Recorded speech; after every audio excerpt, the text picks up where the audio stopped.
যেই পরিবর্তনগুলোকে নির্বাচনের আগে তার বর্তমান প্রধানমন্ত্রী তিনি নিজে রংপুরের সমাবেশে বলছেন যে আমরা বিএনপি গণভোটে হ্যাঁয়ের পক্ষে।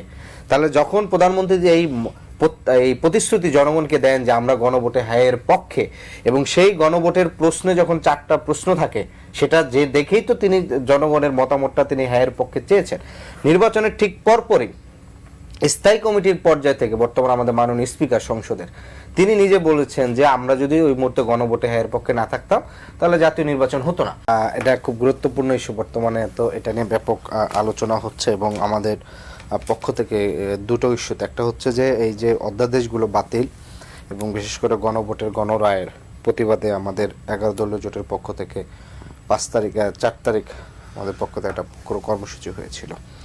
প্রথমত হচ্ছে যে আমরা যদি লাস্ট 2 মাসের যে বিএনপির সরকার গঠনের পর থেকে রাজনৈতিক আচরণ এবং তার রাজনৈতিক অ্যাটিটিউডগুলো যদি দেখি তাহলে আপনি এইটাকে খুব ইজিলি রিলেট করতে পারবেন। সেটি হচ্ছে যে দেখেন, প্রথমত হচ্ছে যে কোনো সরকার, আমাদের গত 54 বছরের সরকার ক্ষমতা কাঠামোর একটা বড় সমালোচনা ছিল যে যখন যে সরকার ক্ষমতায় আসে যে প্রতিষ্ঠানগুলো নাগরিকরে নিরপেক্ষ জায়গা থেকে তার নিরাপত্তা তার সেবা দেয়, সেই প্রতিষ্ঠানগুলোর প্রধান পদে নিজস্ব দলীয় লোক বসিয়ে নিজস্ব দলীয় ফায়দা আপনার হচ্ছে হাসিল করতে চাওয়া।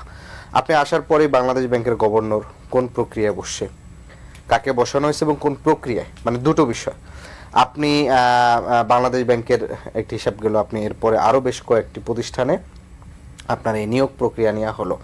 এরপরে যেটি হলো যে ঐক্যমত কমিশনে এই বেশ 19টি প্রস্তাবনা ছিল, যেটা ছিল সংবিধানের বেসিক স্ট্রাকচারের সাথে সাংঘর্ষিক।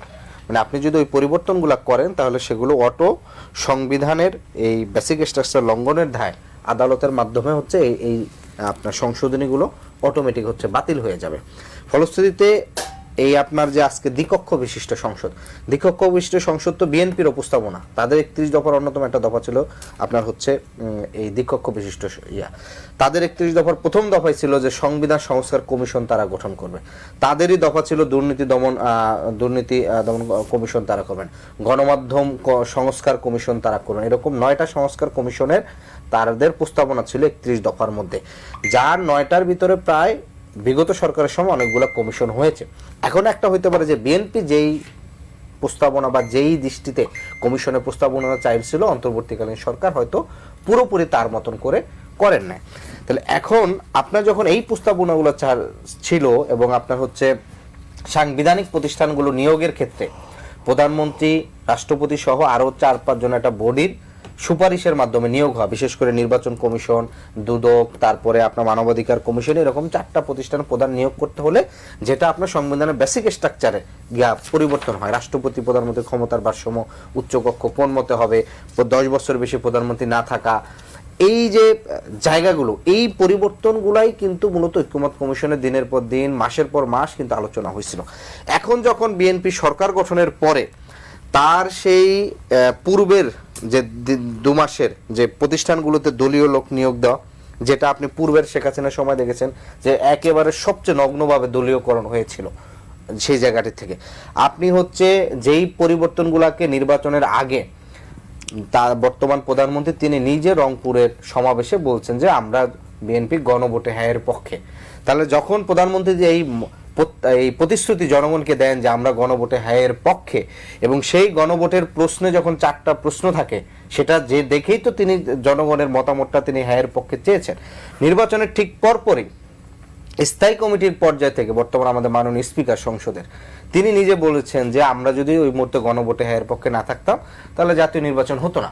তাহলে এই যে আমরা না থাকলে, আপনি সবসময় বিএনপি বলবে যে বিএনপি সবসময় সৎ সাহসের রাজনীতিটা করে আসছে, তাহলে আপনারা সৎ সাহস থাকলে নির্বাচনের আগে বলতেন যে এই গণভোটের যে অধ্যাদেশ দিচ্ছে সেটা অবৈধ, অতএব আমরা গণভোটে নায়ের পক্ষে।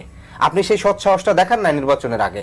যখন নির্বাচনটা আস্তের উপর হয়ে গিয়েছে তখন আপনি একেবারে 180 ডিগ্রি অ্যাঙ্গেলে আপনি ঘুরে গেলেন। তার মানে হচ্ছে আপনি যদি এখানে দেখেন যে সাংবিধানিক প্রতিষ্ঠানগুলোকে দলীয়করণ করা, আপনার হচ্ছে প্রতিশ্রুতি দিয়ে প্রতিশ্রুতি ভঙ্গ করা, আপনার হচ্ছে রাষ্ট্রের মৌলিক পরিবর্তন করা, সেই জায়গাটা আপনার ভেটো দেওয়া, এই যে তিনটি জায়গা, এবং হিস্ট্রি যদি আপনি যদি আরেকটু পিছনে দেখেন যে 91 সালে 3 জোটের যে রূপরেখা ছিল, সেইবার বিএনপি ক্ষমতায় আসার পরে সেই 3 জোটের রূপরেখা মানে নাই। ফলশ্রুতিতে 94 সালের এক মাগুরার উপনির্বাচনকে কেন্দ্র করে আওয়ামী লীগ জামাত পর্যন্ত একসাথে হয়েছে, বিএনপির বিরুদ্ধে আন্দোলন করছে, এবং তত্ত্বাবধায়ক সরকার, শুধু তত্ত্বাবধায়ক সরকার সংবিধানে সংশোধন করার জন্য 12 দিনের জন্য একটা সরকার গঠন করতে হয়েছে। 2001 সালে ক্ষমতায় আসার পরবর্তীতে তার হচ্ছে বিচারপতির বয়স বাড়ানো নিয়ে, যে তত্ত্বাবধায়ক সরকারের সময় কে প্রধান হবেন, KM হাসানের এই বয়স বাড়ানো নিয়ে আবারও হচ্ছে বিএনপির সাথে জড়িত। ফলে দুইবার যখন ক্ষমতা আসার পরে তার যখন এই প্রতিশ্রুতি ভঙ্গ হয়, আজকে তৃতীয়বার যখন সেই প্রতিশ্রুতি ভঙ্গের সম্ভাবনা দেখা যায়, তখন তো এই সন্দেহটা না, এটাই তো প্রমাণিত হয় যে তার পূর্বের রাজনৈতিক আচরণ সে আসলে পরিবর্তন করতেছে কিনা। এবং এর সাথে সর্বশেষ যুক্ত হয়েছে যে মত প্রকাশের স্বাধীনতা। আপনার আজকে রাতে যে ভোলায় যে সাউদা সুমি নামে, তিনি হয়তো জামাতের কর্মী, জামাতের কোন একটা পদেও আছেন, তিনি কিন্তু নিজেও স্ট্যাটাস দেন নাই। তিনি 37 বছর বয়সে একজন নারী, যাকে রাত এই 10টার পরে তাকে হচ্ছে পুলিশ তুলে নিয়ে গেছে বাসা থেকে যে জিজ্ঞাসাবাদের করার জন্য। তিনি আরেকজনের স্ট্যাটাস, স্বাভাবিকভাবে ফেসবুকে যদি কোন একটা সমালোচনাটা খুবই স্বাভাবিক, সমালোচনাটা ছিল যে সরকার হয়তো কোন একটা তথ্য গ্যাপ করতেছে, বিএনপির প্রতি এটা একটা পজিটিভ সমালোচনা ছিল যে বিএনপি যেহেতু নতুন সরকার গঠন করছে, আন্তর্জাতিক লবি মেনটেন করে তেলের ঘাটতি পূরণ করা কিংবা হচ্ছে ইন্টারন্যাশনাল রাজনৈতিক যে লবি, সেটা এই পরিমাণ যোগ্য লোক হয়তো বিএনপির ঘাটতি আছে। এবং এই সমালোচনাটা সত্য। বিএনপি 47 বছর রাজনৈতিক দল হওয়া সত্ত্বেও সে তার নিজের জাতীয়তাবাদীর পক্ষের কিংবা একটা লোক তৈরি করতে পারে না। তাকে অন্তর্বর্তীকালীন সরকারে যাকে নিয়ে তারা সমালোচনা করছে, সে খলিলুর রহমানকে তারা পররাষ্ট্রমন্ত্রী করতে হয়েছে। এই ব্যর্থতা তো বিএনপির আছে। তো ফলশ্রুতিতে সেই সত্য সমালোচনা করা সত্ত্বেও তাকে হচ্ছে গভীর রাতে হচ্ছে আপনার তুলে নিয়ে গেল। গতকালকে হচ্ছে প্রধানমন্ত্রীর সমালোচনা করে ফেসবুক স্ট্যাটাস একজনকে আটক করেছে। তাহলে মত প্রকাশের স্বাধীনতার ক্ষেত্রে আপনি তাকে হচ্ছে আটক করছেন, যেটা আমরা পূর্বে ভয় পাইছি। ফলে এই মুহূর্তে আপনি যখন এই গুম অধ্যাদেশ বাতিল করতে চান, আপনি নতুন কি আনবেন? কারণ বাংলাদেশে একটা নতুন আইন হইতে কতদিন সময় লাগে, এর ভিতরে যত ধরনের হচ্ছে আপনার জটিলতা হয়ে যাওয়া। এবং ভাই যেটি বলছে যে বিএনপি 1400 লোক শুধু গুম না, তো আপনার 9 সাল থেকে পুরো 24 সাল পর্যন্ত বিচার বহির্ভূতভাবে প্রায় হচ্ছে 3000 অধিক মানুষকে মারা হয়েছে। এবং আমি তো একটা সময় বক্তব্যে বলতাম যে শাহবাগে যারা বক্তব্য দেয় হাসিনাকে খিস্তি খেউর করে, এদের সে ছাত্র দলের ওয়ার্ডের একটা সভাপতির হচ্ছে হাসিনার জন্য বেশি থ্রেট ছিল। এই কারণে আপনি দেখবেন যে 14 থেকে এর সময় যে ঢাকা শহরের বহুত থানা ছাত্র দলের, ওয়ার্ড ছাত্র দলের সভাপতি সেক্রেটারিদের সরাসরি উঠে নিয়ে ডিরেক্ট র্যাব গুম করে খুন করে ফেলতো। কারণটা কি? কারণ ও ওয়ার্ড সভাপতি, ও 100-150 ছেলে পেলে মুভ করতে পারে, একটা আন্দোলন করলে হরতাল বাস্তবায়ন করতে পারে, ওটা নিয়ে ফেলতো। তো ফলে এইরকম একটা দল যাদের অনেক নেতাকর্মী ট্রমাটাইজড।